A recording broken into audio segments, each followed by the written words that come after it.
The Profile.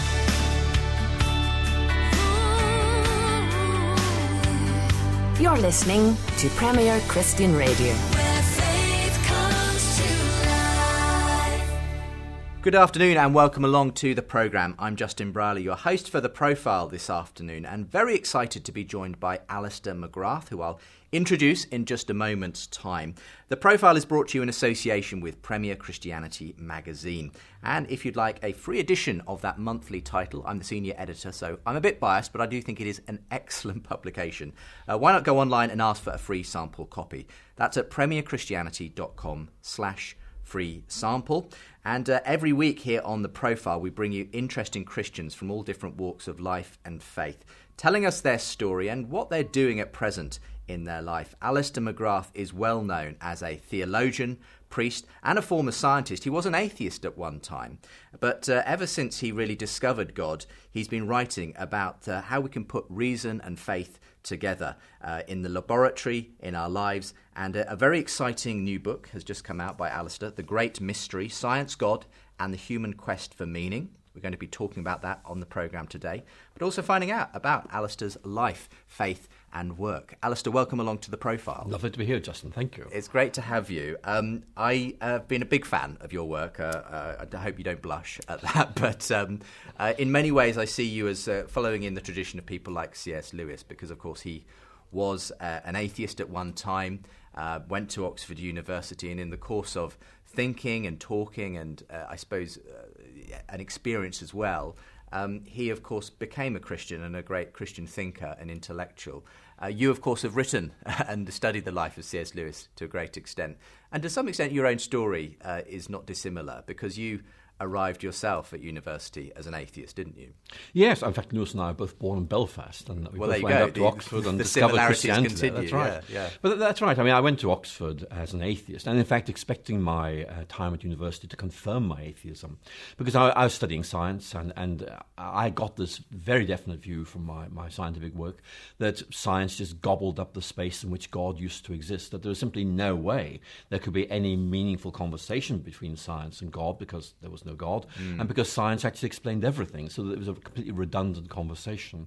But then coming up to Oxford, realizing that actually things were not that simple, that my atheism was much less evidenced than I had realized, that Christianity was much more intellectually exciting than I had realized, I began to just come to the conclusion there's an awful lot of thinking I needed to do, and to cut a very long story short, I moved away from atheism and embraced Christianity. It was a very big transition. I mean, this adoption of atheism that you had when you arrived at university, was that just something that, because that was the environment you grew up in, was it something you'd consciously sort of decided on at some point? It was a thought-through position. I had read widely as a teenager, and I come to the view atheism was right, that it was the future, and it was not as if it was just sort of way going with the cultural mood, although at that time the cultural mood was moving in that direction. It was much more my individual consideration. This is the best way of making sense of things. Atheism is the only intellectual option, and that, as far as I was concerned, was the end of the discussion. When Lewis converted, he famously described himself as the most reluctant convert in all of England. What was your experience of the lights coming on in that way? Was there the same sense of, oh my goodness, this is really true, or did you embrace it wholeheartedly? I think, well, first of all, it was unexpected. I did not expect this to happen. But it wasn't quite the sort of experience Lewis had. It was more sort of gradual crystallization of realization that actually this isn't right, and this is. And so I can't really put a date when I moved from one to the other. It's much more just a growing realization that I had made a mistake, but a correctable mistake. And in effect, that I would be able to move away and embrace something. And the criterion was the same. What makes most sense of things. My conversion was actually very intellectual. It was basically, this is the best way of making sense of things. And obviously that meant that I had a rather rational view of Christianity to begin with, although of course it was enriched as I went on. But certainly for me, Christianity was a sense-making template, if you like, something that really helped me to make sense of what life was all about. Yeah. You went there to study biology, biochemistry and so on. And in a sense, many people, and you would be a contemporary of someone like Richard Dawkins in a similar field at Oxford University, have come to the conclusion that, well, science simply is the de facto explanation for why we're here, why things are the way they are. And they very much see that as something replacing religious explanations. That's certainly the way someone like Dawkins would see it. Why did you not come to that conclusion yourself? Because I felt that, although I hadn't read Dawkins at that time, I felt that kind of reductive explanation, which obviously I knew from people like Bertrand Russell, in effect was saying science fills in part of a picture, and what it fills in is all that we can know. And I began to realize actually that was not true. Science had its limits, that actually there were insights that we could have that came from outside science. And therefore the scientific, scientific way of thinking about life was to be welcomed, but it was not the full picture. It was in effect only part of a bigger picture. And therefore I began to realize there was a need to tell the full story, to see the full picture of which science was only a part. And therefore there are 2 points that really I found very, very important intellectually. One was, if science fills in one part and faith fills in another part, how do they interact? Okay. But secondly, and much more importantly, the realization that science is not of ultimate significance. It tells us something that's important, but it only does it at one level. And so for me, religion is not about contradicting scientific explanation. It's saying there is more that needs to be said. There is an extra layer of interpretation which science, for its own good reasons, does not want to bring into the picture. And we'll, of course, go on to talk about that when we start to talk about your most recent book, The Great Mystery. I mean, sticking with the sort of the C.S. Lewis analogy as well, though, there were obviously significant people in his story. The conversations he had with people like Tolkien and other friends of his in the Inklings and so on, who, had a Christian faith, were quite significant, I think, in helping to shape his own walk towards Christ. Were there significant people in your journey who you look back and say, actually, that was a quite significant relationship when it came to me starting to grapple with these concepts? I think there were. And I think I'd say there were two groups of people. One were people I talked to, who in effect planted seeds and made me realize I had more thinking to do. The other is something Lewis picks up on. In Surprised by Joy, he says, look, a sound atheist has to be very careful of his reading because, you may read something and it kind of way makes you realize this isn't right. He makes the same point in the Screwtape Letters, doesn't he, when he right. imagines sort of his devilish counterpart, Screwtape, sort of, Wormwood, trying to get his patient away from reading too much into these things. Exactly. And there were some books I read that made me just think, oh dear, I wonder, but not wanting to go down that road. Because I think when you're locked into a worldview, you actually don't want to read stuff that might unsettle you. Yes. But I read it anyway, and it did unsettle me, but not enough to move me from atheism to anything else. But certainly the cumulative force of that was quite significant. I think looking at my own journey of faith, I don't think someone like Lewis was even remotely involved in my conversion. I don't think I'd actually heard of him or read him until later. But certainly once I began to think about my faith, I started to ask questions, and my Christian friends at Oxford couldn't answer them. And I think in just utter frustration said, why don't you read C.S. Lewis? I.e., stop bothering us, go and read somebody else. I thought, I'll do that. And I went and started to read C.S. Lewis. And as you can imagine, I still read C.S. Lewis because I still keep finding new ideas, stuff I've missed first time round. Had you come across even things like, I don't know, the Narnia stories? I'd heard of them, but I hadn't read them myself. Okay, that's interesting. In fact, I first read Narnia when I was in my early 20s, which of course was rather late start of it. Actually, I did quite enjoy it. But for me, Lewis is a very good example of someone who we journey with on the road, if I can put it like that. And on the road, they actually help us move on. And sometimes they stay with us all the way. And sometimes there's somebody who joins you for a little period and really helps you. And then kind of way you move on to others, but they've done something for you. You will always remember and value. What did your scientific colleagues make of this journey you were on? Did you have people who had a faith in that sort of scientific community, or was there a significant degree of skepticism? I think it's fair to say my school friends who remembered me as a rather aggressive atheist were perplexed by what happened. At Oxford, I think because people didn't know me from my atheist phase, that this wasn't really a question for them. Okay. But obviously at Oxford, there were a large number of scientists who were not Christians, but also a large number who were.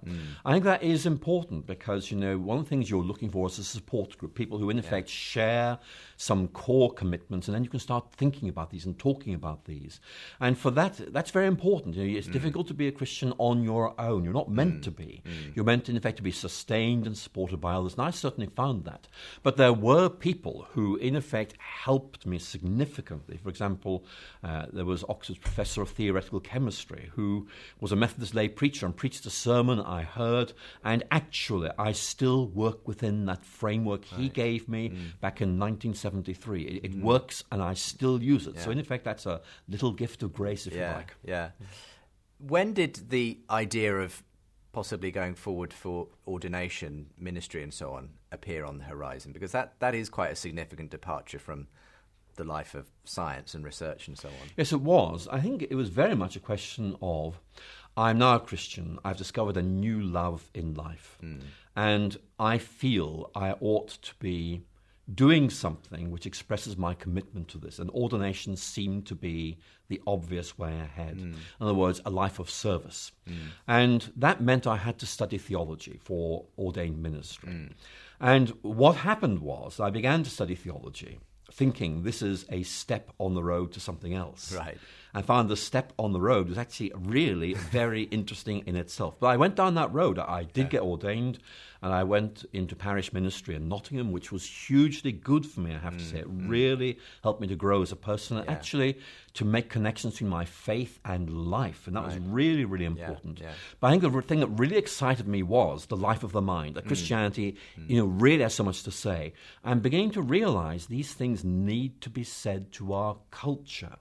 And that really is where I began to think maybe I could say something interesting and useful in the wider public sphere. Yeah. You've gone on to occupy various posts at different universities over time, theological posts and positions. Currently, you'll have to help me to pronounce the actual name of the chair that you currently occupy. It's the Andreas Idrius Chair of Science and Religion at Oxford. Now, Andreas Idrius was the man who endowed this chair. He was, in effect, a senior official in the World Health Organization who came to the conclusion that in this complicated world, unless science and faith talk to each other, we're going to get nowhere. It's an interesting one. Now, just for those who may be unfamiliar with the way these sorts of positions work, they are often, as you say, endowed by people who have an interest in seeing a particular point of view expressed in academia. Another one that people might be familiar is the one that Richard Dawkins until recently held, I think it's the Charles Simonyi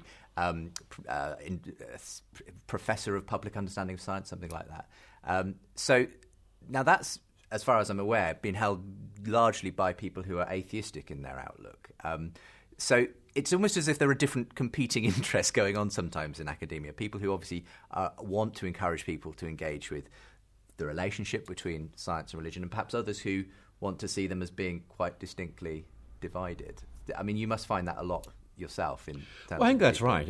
But I think the important thing is that Oxford is a place where these conversations can happen and where academic integrity demands that they do take place.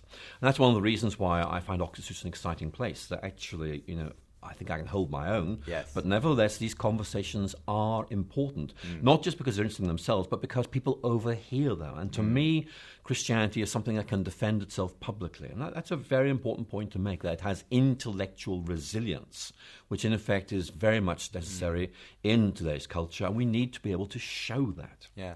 You've obviously, in a sense, Oxford has been your home for a long time in one way or another.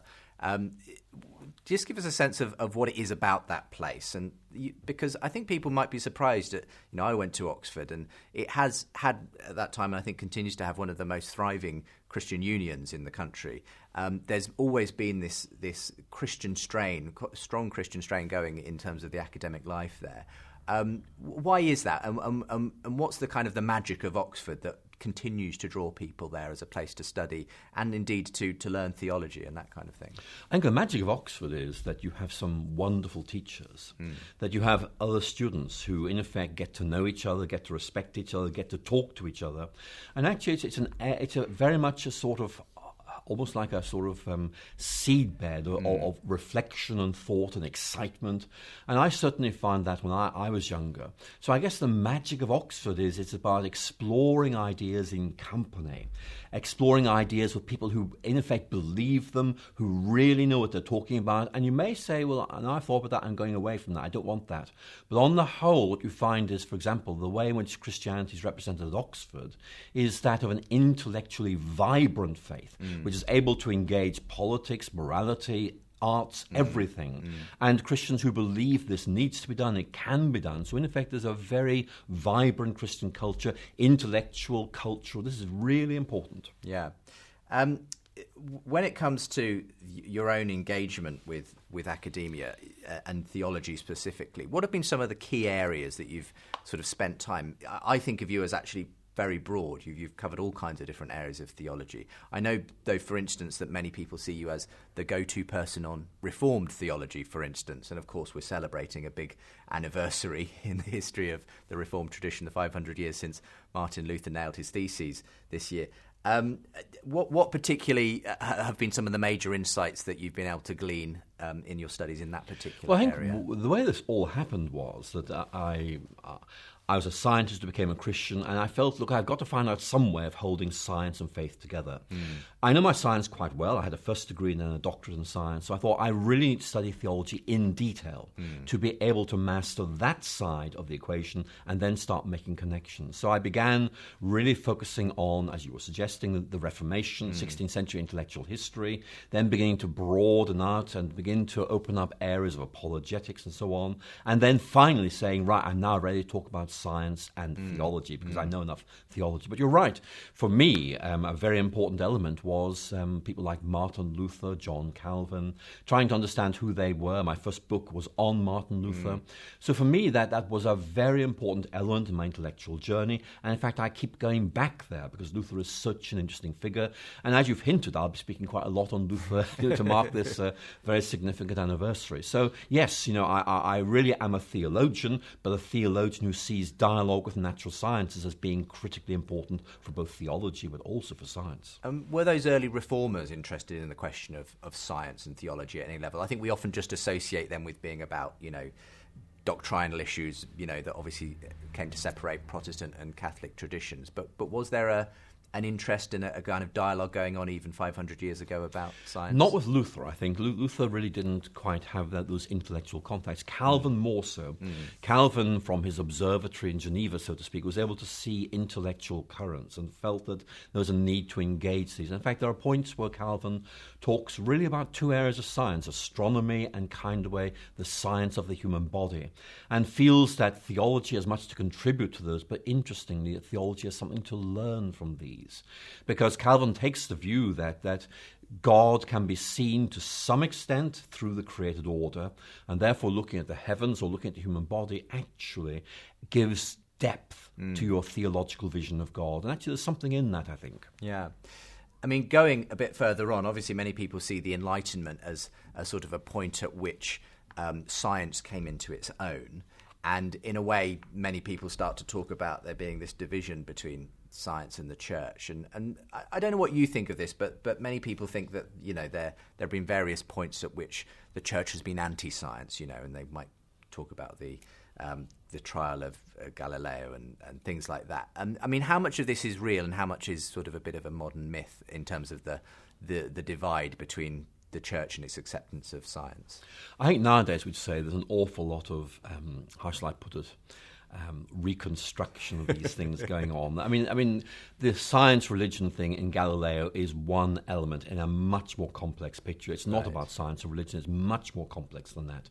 And certainly historians of science have really made absolutely clear that there's no single thing called science, no single thing called religion. Each generation has own understanding of this relationship. So very often we retroject our understanding of science and religion back on earlier generations. And it is much more complex than that. And certainly what you can say is that one of the things that you see particularly in the 19th century is scientists feeling that they need to assert their intellectual dependence of everything. politics, religion. In fact, science is science. It doesn't get entangled with anything. And very often that's presented as science versus religion. It's actually not really science versus anything. It's science simply asserting its own intellectual identity and saying we want to get on with this without anybody, politicians or theologians, interfering with us. And many people see Darwin and his obviously seminal work with The Origin of Species as being central to that sort of tussle that was going on. And again, many people paint it as a big battle between religion and science. Dawkins and so on, and others have obviously taken up this theme. I mean, to what extent was the theory of evolution sort of a problem for the Christian church when it was first proposed? Well, this may surprise you listeners, but actually it wasn't that big a problem. I mean, as you can imagine, historians have really been going into this in great detail, and the evidence suggests that actually culturally, particularly in the Church of England, there was widespread feeling that something like this was probably right, and therefore when Darwin came along, people said, aha, that's probably what it's all about, and not actually being unduly worried about it. The evidence is very much that those Christians who were hostile to Darwinism were basically from a sort of free church background. And the really important point I want to make is this. We very often, unfortunately, read Darwin through the lens of Richard Dawkins. I think we just need to read Charles Darwin himself. Darwin himself is absolutely clear. He cannot see any reason why a religious person should find difficulty with his theory. And he makes it very, very clear, particularly in his letters, that he does have difficulties with Christianity at 2 points. Number one, its doctrine of eternal punishment, and number two, in effect, he thinks it doesn't have an answer to the question of suffering. And of course, as you remember, his young daughter Annie died tragically, and for Darwin that was a real problem. So he felt he and God weren't best friends because of these things. But he never called himself an atheist. No, he was very clear. My thoughts vary, so they fluctuate, but I've never been an atheist. Right. So he's very, very clear. And he would never have seen this theory of evolution as being the cause of atheism. Right. Suffering for Darwin was the big problem, if anything. So I think we have to be careful about this and just not retroject our views onto Darwin, which I think does Darwin a gross injustice. And yet you do have obviously people like Richard Dawkins saying that it was Darwin's theory of evolution that allowed people to become intellectually fulfilled atheists. There's a sense in which many people would see it as part of a way in which science gradually chips away at the areas of that traditionally religion and Christianity have given explanations for. So if evolution can explain why there is a diversity of life on Earth and why even we may be here, obviously you can see why some people will say, well, there you go, that's a great example of... Well, of course, and I can understand entirely that Dawkins would wish to choose this historical example because, of course, it's his own field. But the impression he gives is that science is, in effect, irrevocably moving in an anti-God direction. And, of course, Dawkins is not very good, for example, at talking about the massive changes in cosmology, because supposing we had asked people of Darwin's time what they thought about the origins of the universe, well, they've said, well, it's always been here. I mean, that's what the science is saying. And, of course, in the 1960s, really you have the crystallization of the evidence which points towards the Big Bang. In other words, the universe came into existence in this astonishing event that we don't really understand. And of course, suddenly the religious language of creation makes a lot of sense. You may have read that very famous lecture by Steven Weinberg in 1967 at MIT, where he says, I much prefer steady-state theory because it's the least similar to the book of Genesis. Steady-state theory being the idea that the universe has always existed at some level. He says, unfortunately, steady-state theory is contradicted by evidence. Yes. He says, but you see the point, there's an anti-religious agenda moving in there because, of course, cosmology moves us in a strongly theistic direction. So it's a complicated picture. It is, and in a sense, you've been at the forefront of the Renaissance in the sense of what's sometimes called natural theology, the idea that we look into nature in order to help us understand God and to look at whether then it might lend evidence for the existence of God and so on. And from what you're saying, obviously these are very complex issues, but you think that the things we understand these days about the universe do give some clues that there is a God behind this. Of course they do, and I think that the key point to make here is that the remarkable developments in cosmology, in effect, show that the picture is much more complex than someone like Richard Dawkins would say. And that's a very important point to make. If you just tell part of the story, then in effect it becomes the whole story. Yes. And you need to tell the whole story and say it's not that straightforward. But look, I'm not saying that the universe proves there is a God. What I'm saying is that if you take a Christian way of looking at things and in effect view the universe through that lens, it comes into sharp focus. Whereas with my atheist lens as a younger person, it didn't. There were bits that were decidedly out of focus.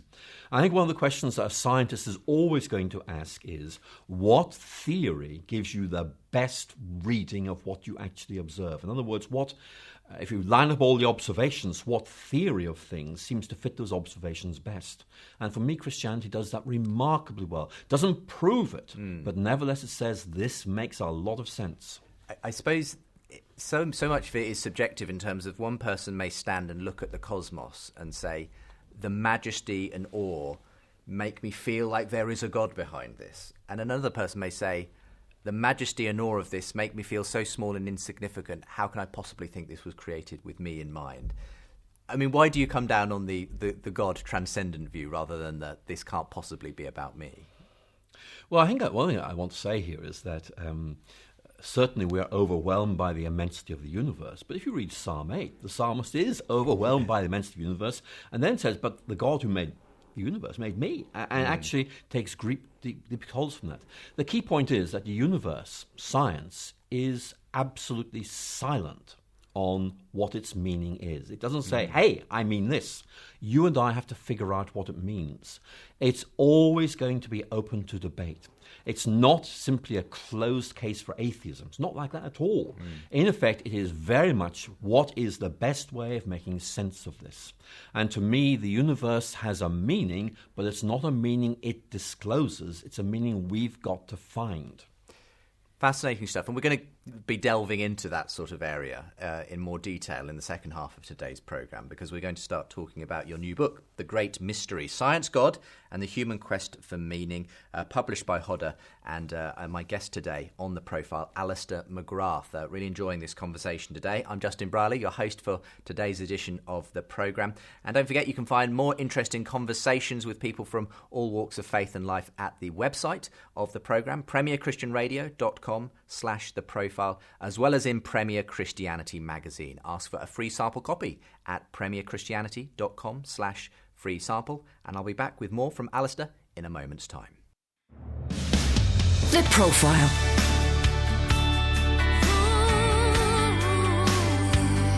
You're listening to Premier Christian Radio. Where faith comes to life. Welcome back to the second half of today's profile. I'm Justin Brierley, Senior Editor of Premier Christianity magazine, and the programme is brought to you in association with that monthly title. You can check it out for yourself at the website premierchristianity.com.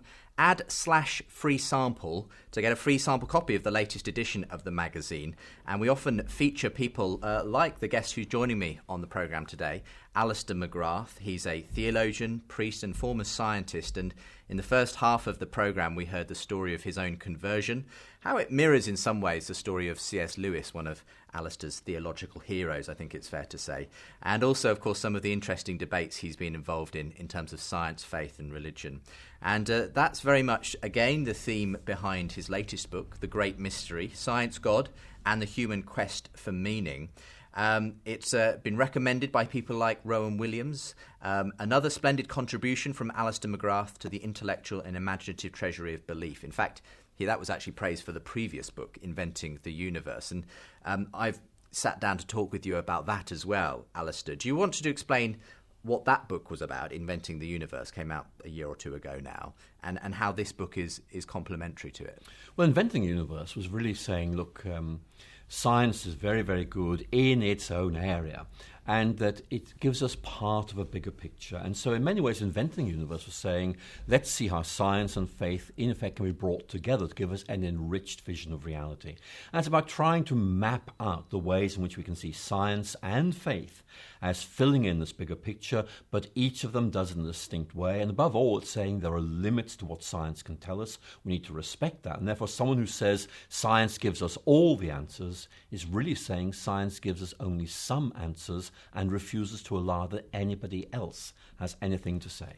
I mean, people often talk about the idea that science answers how questions, the sort of physical questions, and that religion and philosophy are perhaps more suited to the so-called why questions. Now, I have heard people like Dawkins and Lawrence Krauss and others say, well, the why questions are simply stupid questions because ultimately the only questions we're really interested in are the how questions. What's your response to people who take that kind of view on those sorts of questions? Well, I would say that one of the most secure findings of empirical psychology is that human beings think that the why questions are really massively important. And therefore, if Dawkins or Krauss don't want to engage with these questions, they're simply showing that their views are existentially inadequate. In other words, they cannot engage the questions that really matter to people. And it seems to me that that is a real misreading of what science is all about. It is an unnecessary, arbitrary truncation of what science is able to tell us and what there is to discover. But you've got people, again, sorry to keep banging on about him, but Dawkins, who famously wrote, the universe that we observe has all the properties we would expect if there is at bottom, no purpose, no design, no good, no evil, nothing but blind, pitiless indifference. And he says, the universe doesn't owe you a purpose, Alister, so stop trying to impose one, that clearly isn't there. I mean, how do you respond to that? His view is obviously, ultimately, we just are. Sad to say, it's just a physical universe, and that's all there is. And we've just got to get along as best we can. We can't invent meaning out of that. And that's what I thought when I was an atheist as a teenager. And gradually I began to realize that, in effect, what I was doing was very dogmatically saying, what you see is what you get. There cannot be anything more. But what if there is something waiting for us to be discovered? Not something we've invented, but something we discover or discern. And in many ways, the quarrel between Dawkins and me is not whether science is good or anything like that. It's whether we stop where science stops, or whether there is something beyond the realm of science, that science is not able to answer certain questions, and they are really important questions. Therefore, either we say there are no answers that can be given to these questions, or we say, well, actually, we say goodbye to science here because we need answers to these questions and have to move beyond science. It's a really important discussion as to whether, in effect, reality is defined by what science can discover, or whether, in effect, there is something that science is not really able to articulate, which is important to the way in which we live. You've had a few conversations over the years with Richard Dawkins. I mean, what's been your impression of those? Is he open to having these sorts of conversations about meaning and purpose, or do you find that his mind is kind of closed and he just doesn't think that that's a valid sort of approach to life? Well, I think it would be very rude of me to say that Richard Dawkins has a closed mind, so I won't say that. What I will say is that quote you gave us from River Out of Eden about the universe being precisely what we expected, there's no purpose, no meaning, no nothing, does seem to be characteristic of him throughout his career. I think that, in effect, I would very much hope that Dawkins, as a scientist, would keep open the possibility that this is simply one way of reading the universe, which he regards as self-evidently correct. But if you look at the structure of that sentence very carefully, it's about consistency, not proof. What he's saying is, my atheism gives me a way of looking at the universe which I feel to be consistent. A Christian would say exactly the same thing. The universe does not say, I vote with Dawkins. It's a very important point. The universe is silent. Right. We have to figure out what it's all about. Or else somebody tells us what it's all about. I mean, your book, The Great Mystery, is very much what it's all about. It's asking the question that's been asked, since time immemorial. What is the meaning of life? Now, some people say 42, don't they, in the grand tradition of The Hitchhiker's Guide to the Galaxy. But on a more serious level, what are some of the various answers to that question that you start to unpack in the book? Because you look at a number of different people and what they've mentioned and said about the quest for meaning in human life. Well, I do, and I try to map out some possibilities just to give the reader a sense of the kind of questions people are asking and the answers are given. And of course, Richard Dawkins is one of them. Yes. But that there are many others. And one of the points I'm trying to make is there's no self-evidently right answer. It's not as if Christians are saying something which is so obviously wrong that we just have to go home and forget about it. It is that we don't know. We can't prove. We have to believe that there's a certain answer. And Dawkins believes that his answer is that there is no meaning at all. I mean, that is his view, and he's entitled to it, but it is a belief, not a fact. And so one of the points I emphasize throughout this book, that when it comes to meaning, we're all in the same boat. We have to have faith that meaning is about this, whatever it is we say. And that seems to me to be something that really needs to be said, because very often the debate moves as if it is self-evident what meaning is. It's not. And that's why I think we need to reopen this question and reconsider some possibilities that our culture seems to have bypassed, not because they're wrong, but simply because it doesn't like them. Right. What are some of those options then that you start to explore in the book? Because, as I say, the Dawkins answer is, well, there is no such thing as ultimate meaning. Others may say it's something we sort of invent within ourselves, that we can have subjective meaning. And obviously others in your tradition, Alister, would say there is an ultimate meaning. There's a sort of something beyond that. How do we sort between those, and what might give us evidence for one over the other? One of the things I do in this book is look at the philosopher Susan Wolf, who is a very able American philosopher. But she says, look, philosophers have given up on this question of meaning, in effect, because they can't really answer this question, and it seems terribly naive. And in many ways, what philosophers have concentrated on is what people find meaningful, rather than the bigger question, what is the meaning of life? Now, I find that rather sad, because what I think brought philosophy into being in the first place was, what is life all about? How do we lead the good life? So it really is important. But Wolf, I think, makes a very good point. She says that there are two ways you can think about meaning: objective and subjective. Objective, there's something deep within the universe itself which we need to accept and acknowledge, and that gives a sense of meaning. That's the idea that we discover something out exactly, there. Yes. And then subjective, I personally decide that meaning is about this, my decision, and I pursue that, and that is meaningful for me.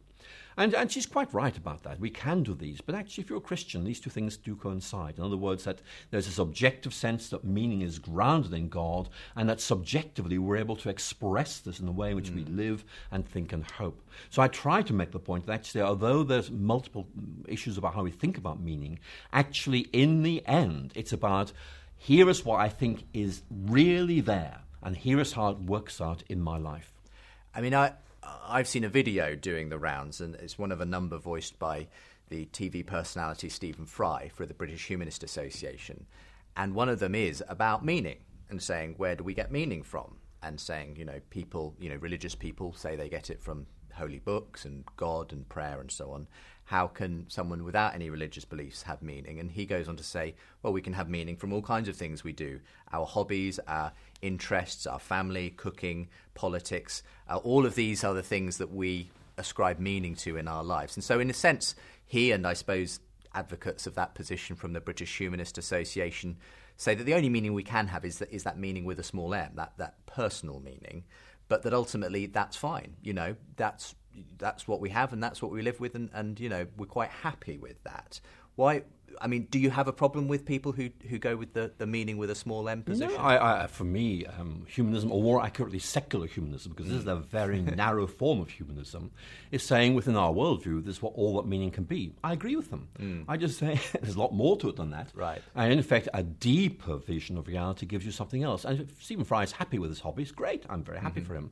But what I'm saying is that he does not speak with authority. He has no right to say that is all there is. He's saying, I and my friends think this. Good, I'm delighted. What makes you think that there is more than that, though? Obviously, as far as Stephen Fry is concerned, that's all he can see, that he doesn't particularly find any need to recognise any deeper level of meaning in life or the universe. What makes you convinced there is actually a Well, let me give you level? two answers to that question, because I think it's a very good one. One is, if there is a God, and if that God is, as Christians say God is, that changes everything.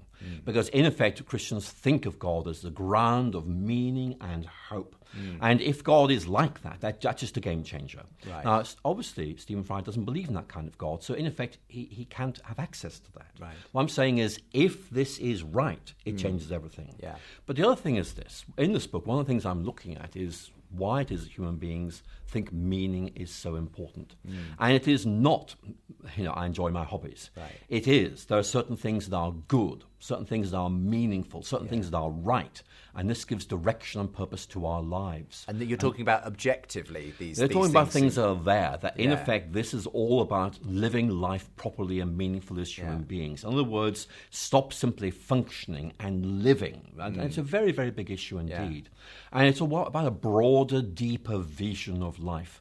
And what Christianity does is it gives you this big picture. It says, look, there is this bigger way of reality. You fit into this picture. You matter. There's something you're meant to be doing. And sure, I've got a hobby or two, and I enjoy doing those, but there is something much bigger which is going on as well. Again, I'll continue to play devil's advocate here, but I can imagine the response being, lovely for you, Alister, but actually all you're experiencing is a sort of an illusion brought on by your biological and evolutionary history, which sort of means that we have to think that way. We have to give great, purposes and causes for things, because that's always helped us in the past, to escape predators, if we imagined that there was the rustling in the bushes was a tiger. And we've just sort of projected that into the whole universe, and that there's some bigger cause and agency going on. But in the end, this all boils down to just getting through life, and we've discovered that through science. So get on board and realise that all this big talk about meaning and God is simply our way of surviving in an ultimately godless world. And that's a wonderfully superficial reading of science and philosophy. Let me give an equally superficial response. That is simply the response of somebody who does not want religion to be right, and therefore is producing post hoc rationalizations of this, rather like Thomas Nagel in one of his books. In effect says, look, I don't want there to be a God. I don't like this idea at all, and therefore develops these intellectual arguments to show that his personal judgments are right. I think we have to realize that actually one of the securest findings of modern psychology is that actually very often there are emotional grounds for our rational judgments. In other words, there's something deep down emotionally that very often drives our rational judgments. What I want to know is, what's the aversion? What is the driving factor here? It's not rational. There's something deeper going on. We need to find out about that. Do you think the fact that there is, in a sense, this universal longing for the transcendent, which we find in all cultures, places and religions, in a sense, is at some level evidence that we were made for another world, as Lewis puts it? Well, I think that I was saying earlier that one of the things you try and do is say, here is a theory. How well does this theory map onto what we observe? One of the key observations about human existence is that we quest for meaning. And that is very, very important. So you need to have a theory which takes account of it. And maybe your theory says, well, maybe we do, but frankly, we're deluded. But there might be another approach which says, actually, these deep instincts are really pointing towards certain things we ought to be doing and pursuing. The Christian understanding of humanity as bearing God's image, in effect, is saying we have a homing instinct for God. And that expresses itself in many ways. One of them is this quest for the transcendent, this quest for meaning. In effect, this realization that in ourselves and of ourselves, we are a closed system which does not find meaning unless there is something outside us that is able to give us that meaning with a capital M. Yes. If someone was to ask you, Alister, and you could give a long or a short answer, what is the meaning of life? What would you say to them? Well, the long answer would be the word meaning basically needs to be broken down into things like identity, purpose, what is good, do I matter, and agency, can I make a difference? But the short answer would be that for me, meaning is about realizing that I matter to a loving and living God who journeys with me as I travel through life's uncertainties, even in the valley of the shadow of death. And that, I think, brings us nicely to the point that many people kind of meaning becomes its most poignant when we are confronted with death and with suffering and disaster. Just recently in London, we've had a tragic fire of a set of tower blocks, which many people will be asking why. That why question will be coming back, but in the form of why, if there is a God, would he allow something like that to happen? Very understandable question. I mean, the fact that we do encounter such terrible suffering in our world, as well as the awe and wonder that creation and nature inspires in us, does leave us wondering about meaning again, but from that perspective, and why such things exist if there is an ultimate loving God out there. A huge thing to open up, but what would you say to someone who's asking that kind of a question about meaning? Well, I think there are three things I'd want to say. One of them is that we look at things like this recent tower block fire in London, and we say that's awful. And certainly that might make us raise questions about God. If you're an atheist, there is no God to blame for this. And actually, that fire may well turn out to be the result of human failure in many ways. Yeah. And we have to realize that is saying to us, we got things wrong here. We need to do something about that. But I think there are two more profound things to say. One of them is this. There's this deep instinct within human nature which says this is not the way things are meant to be. We shouldn't be suffering. We shouldn't be going through pain. There are certain things that are wrong. Yes. And actually, that's the key thing. It's that suffering, it's not so much it's irrational, it's that it is offensive, it's wrong, yes. It shouldn't be there. What I want to know is where that feeling comes from. Yeah. That's a deep question. And Augustine of Hippo gives us the answer. He says, look, it's because his framework, memories of Eden, hopes of the New Jerusalem, it wasn't like that, it won't be like that. We have this big vision which makes us look at this and say, this is not the way it is, and therefore it motivates us to saying, what can we do to try and do something about right now? Which is why so many Christians feel they need to work for the health service or in social care precisely to try and do something about this, to bring it into line with what we know it should be. But here's the third point, and it's even more important. You think about the cross, Christ dying on the cross, which is central to Christianity. That is about the meaningful inhabitation of meaninglessness. In other words, it's about looking at an event which seems absolutely full of hopelessness, helplessness, and total meaninglessness. Yeah. And yet through that, God does something. That's the kind of vision of the world we have, a messy, suffering world, but we know God is there somehow. And that's very, very important to hold on to. I often think of it in terms of, certainly these events are a great mystery when it comes to Christian faith. But on an atheistic worldview, at some level, they are meaningless. It just is the way it is. There is no rhyme or reason. And even though we may consider these things a great mystery in Christian faith, we have the hope that there will one day be some sort of an answer, some kind of a way in which God does, as it says, wipe away every tear, a day of justice and reconciliation and redemption. I mean, the average atheist may say, that's lovely, but it is pie in the sky. You just have to deal with the fact that bad stuff happens. We live in a world of mechanical cause and effect, and that's it. But you're not prepared to see things as reductively as that. We do live in a world of cause and effect, but there's more to it than that. That's the key point. The atheist is saying what you see is what you get, that's it. In this book, The Great Mystery, one of the images I develop is the road and the balcony. And I want just to explain this, because it actually is quite helpful in relation to this point we're talking about. The road is where we are walking along. The balcony is a place of privilege which you look down on the road and you can see where it's going. You can actually see the way it is. To be able to make any judgments about what meaning is or anything like that, you need to be on the balcony. But as human beings, we're all on the road. We are trying to figure out the meaning of life from within life. It's not as if atheists are some privileged position which lets them say, hey, we see the way it really is. Though actually, I have to say, a lot of them do say that. But the reality is we are all on the road trying to make sense of a messy, complex reality.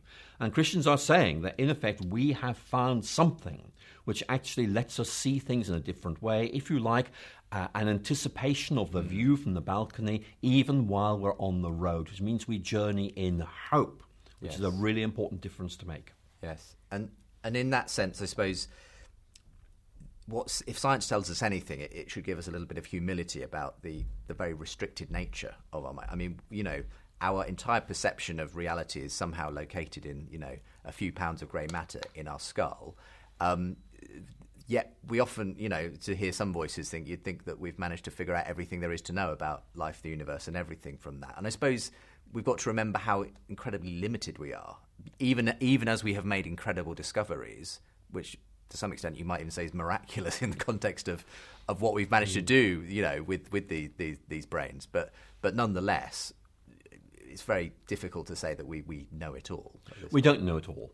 And more than that, one of the things I love doing is reading old science textbooks from 1910s. And you read them. This is the way things are, folks. And you say, it's not. That's what they thought back in 1910. Yeah. And now I say, well, look, we're now being told this is the way it is, folks. But a future historian is going to look back and say, that's what they thought in 20, whatever it was. Yeah. And we now know better. I mean, science is provisional. That's the key point. It's on a journey. It has not reached destination. We've talked about changing views of cosmology. A century ago, hey, the universe has always been here. Now it came into existence. We just don't know these And it's things. getting weirder all the time. All in the the time. sense of, quantum physics That's and everything. right. The idea, a quantum event at this side of the universe affects one on the other side. I mean, to a hard-nosed rationalist, that's irrational. Yes. But actually, we have to realize reality is much more complicated than that. And the point I want to make simply is I wish scientists would be more humble and say, look, this is a bit of a mystery. We've got a bit of a handle on it, and hopefully it's getting better all the time. But actually, the more we understand, paradoxically, the less we understand. For every question we answer, 6 new ones are opened up. Coming back to where we began and your story of your own conversion, having come from that scientific background, what was it that enabled you to, as it were, take the faith step? And I guess what is often something that is both the head and the heart, where you were able to trust in Jesus Christ and sort of came to ultimately see him as, in some way, the answer to all of these huge questions that we've been talking about today. Well, that's a really interesting question. I mean, if I can put it like this, I had a rather intellectual conversion, and you might think this is all about simply God as an explanatory principle, and that was there, but there was something else. I'm going to try and explain it to you, okay? Because it answers that specific question you've asked. Yeah. Here was my thought as I was an atheist. Supposing there is a God, God's kind of way up there. I'm down here in history and time and space, and God isn't there. How on earth, if there is a God, can that God be of any relevance to me living in time and space? And then I discovered this idea of the incarnation, that Jesus Christ is God incarnate. That is to say, God enters into human history. The Word became flesh. That's a very important biblical verse for me, John 1:14. And that means that God enters into time and space. And that is a game changer. You can see immediately why it is. First of all, it's saying something very significant about Christ, but it's also saying something extremely important about God. If the incarnation is right, then my problem disappears. And my problem simply was, God is there, I am here, he doesn't know anything about what it's like to be here, and he's not meaningful to me. So that way of thinking actually really led me to focus on Christ as one who was God incarnate, who in effect thus brought salvation, revelation. You can see all the ways in which line of thought going. But above all, it is a token, a guarantee, a reassurance that God knows what I'm going through. And so when I pray to God, when I go through times of suffering and so on, I don't just say to God, you don't know what this is like, do you? Because in effect, he's been here, and that changes everything. Thank you for talking to me about the game-changing nature of God, science, the universe, and everything else. Alister, it's been a privilege to spend an hour or so in your company. If you want to find out more about the book, do go and check it out online. The Great Mystery, Science, God, and the Human Quest for Meaning, available at good bookstores and, of course, via Amazon and all the other usual ways. I do encourage you to get hold of it. And, of course, its predecessor, Inventing the Universe. But for the moment, Alister, thank you for joining me today on The Profile. Justin, it's my pleasure. If you want to listen back to today's programme, you can go online and do that. premierchristianradio.com/The Profile. We're also available on iTunes as a podcast, as well as via other podcasting software. Go and check out all the other programmes that are available. Thanks for being with me on today's programme. Look forward to you joining us again at the same time next week. Coming up next, Dave Rose with Premier Playback.